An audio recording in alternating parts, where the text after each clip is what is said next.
I was going to say males seem to serve you more easily, and I think probably you and I probably don't believe this. At least I seem to think that, well, easily within Within human certain, structures, yes, because you but see, within God's plan, yeah. that might be different. I'll give you a little example. When I was a kid, my mom caught me playing priest one day downstairs. And she said, "What are you doing?" I said, "Oh, I'm a priest giving the Eucharist." And she says, "You can't do that." And I said, "Why not?" "Because you're a girl." Okay, so right from when I was a child, the idea of even when it came to serving God, there were things that were off the table for girls that weren't off the table for guys. Okay, and so I grew up with this sense that boys just had more freedom in every area, especially, and even that one. And a lot of people around me felt that way too, that girls shouldn't be doing certain things that I ended up doing over my lifetime.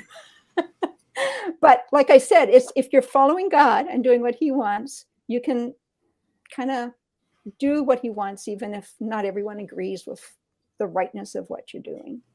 You are a bit of a troublemaker. I I am. have to Yeah. say that. My question for you is, when you're having these conversations with God over that 10-year period, how much of it was like what you would see in the Psalms, where it's like, I don't like this. I have a problem with this.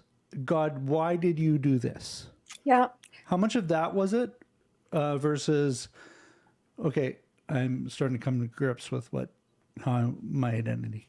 Yeah. And so it's always, I mean, I just finished reading the Psalms yesterday, right? So yeah, it's really amazing. If anyone's feeling like they need to express all kinds of emotions they don't think they can express to God, just read the Psalms and you'll see nothing's off the table. That's where I learned that I could be anyone, like I could be myself fully with God, the big, the bad, the ugly, the good.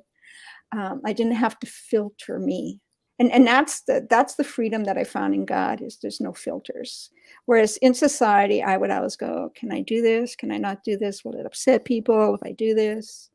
I ask that question a lot when even in a church context, it's like, am I allowed to do this? Am I allowed to say this? Am I allowed to want to do this?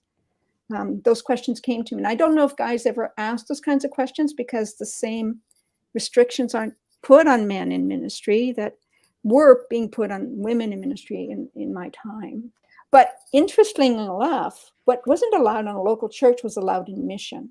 And so God took me to a place where those restrictions didn't exist. And he took me into a way of serving him where those restrictions wouldn't hinder me.